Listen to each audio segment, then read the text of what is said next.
Kentucky has 120 counties, but did you know there could have been more, or maybe some different ones? In this video, we're going to talk about the lost counties of Kentucky. Counties that could have been, and counties that were, but are no more. Before we get started, don't forget to subscribe to the channel, like, and share this video. So how many lost counties could there possibly be? There's only 3, but each one has a unique story of how they were created to why they were dissolved. Kentucky has a lot of counties, and it might be worthwhile if we talk about why a county is formed in the first place. There's many reasons. When Kentucky was formed into a state in 1792, there was not a lot of counties. You had a lot of large counties. Lincoln County, for example, was massive. If I was a young citizen back then and I lived in Lincoln County and I wanted to go to court and take care of any courthouse business, I would have to plan for days of travel if I lived far away from the county seat. So over time, more counties were made to help decrease this inconvenience. Other issues were geographic. Kentucky has a lot of rivers and mountains, and those natural boundaries cause problems as well. The other factor, and probably less mentioned, is the political factor. Hey, let's create a new county, and we'll name it after you, if you support my other bill that I want to get passed. You know, political stuff.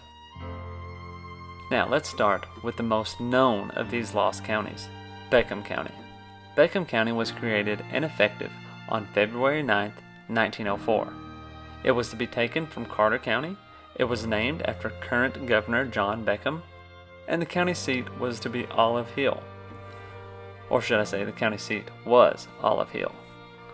Beckham County was the 120th county created, but it wouldn't last.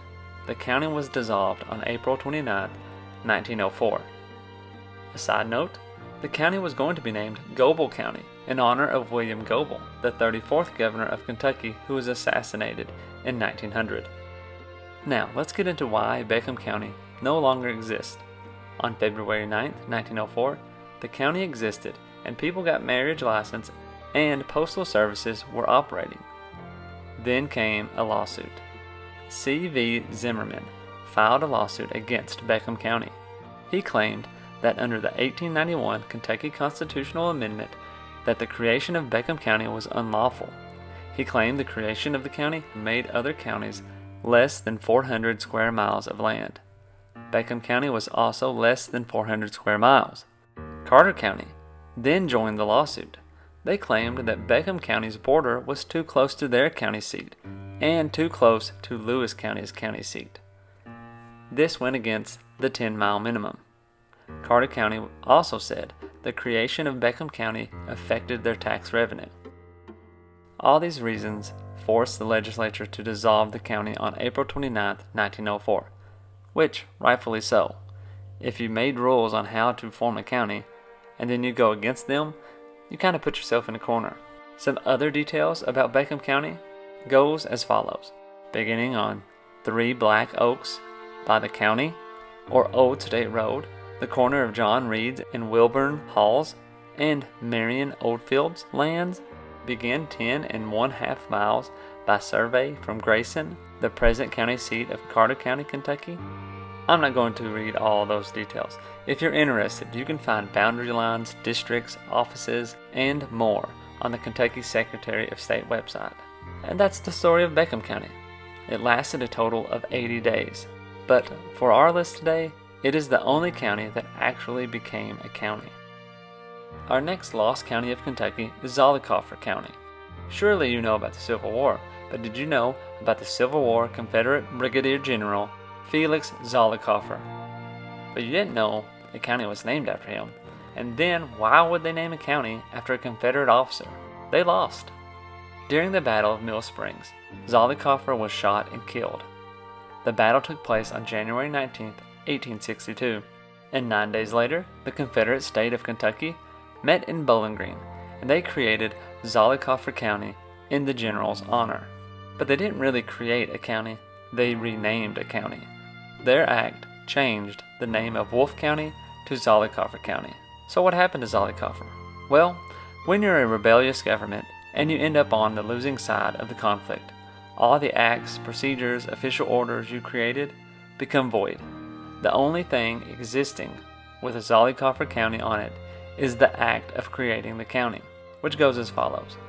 An act to change the name of the county of Wolf, approved January 28, 1862, by the Provisional Government of Kentucky, Confederate States of America, meeting at Bowling Green, Kentucky. Section 1.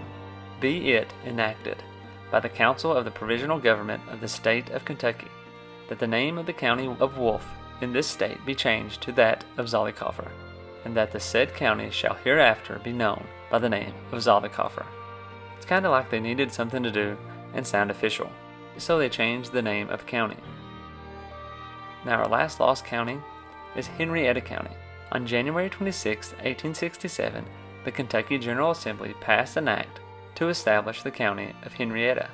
The county was to be made from Trigg and Marshall counties. The county would have been the 111th county of Kentucky.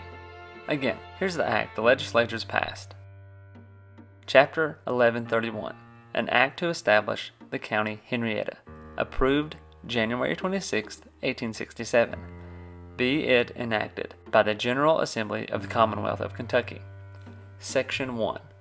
That so much of the territory now within the limits of the counties of Trigg and Marshall as is embraced within the following boundary, that it is to say, beginning on the west bank of the Cumberland River, where the boundary line of Trigg County and the boundary line of the states of Kentucky and Tennessee crosses the same, thence down the Cumberland River at low water mark to the boundary line between the counties of Trigg and Lyon, thence with the boundary line of the Tennessee River, and on and on.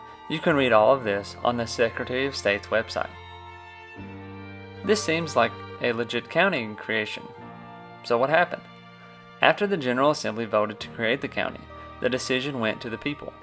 In August of 1867, voters in Trigg County went to cast their ballot. Yea for the new county, nay against the new county.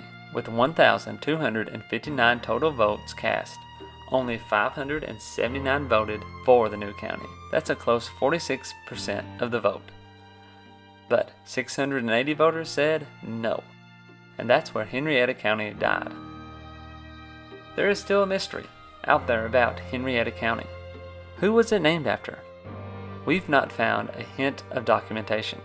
Typically, counties are named after governors, legislatures, or war heroes, but we cannot find one with the last name Henrietta. There has never been a U.S. House of Representative or a U.S. Senator from Kentucky with the last name Henrietta. Is it possible that the first name is Henrietta? That's very unlikely. We've hit a brick wall. If you have any information about who Henrietta County was named after, please let us know. So there you have it, the 3 lost counties of Kentucky.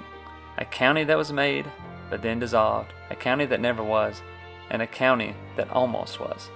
We hope you've enjoyed this little bit of Kentucky's history that has been lost over time. Don't forget to subscribe to the channel, and thank you again for watching.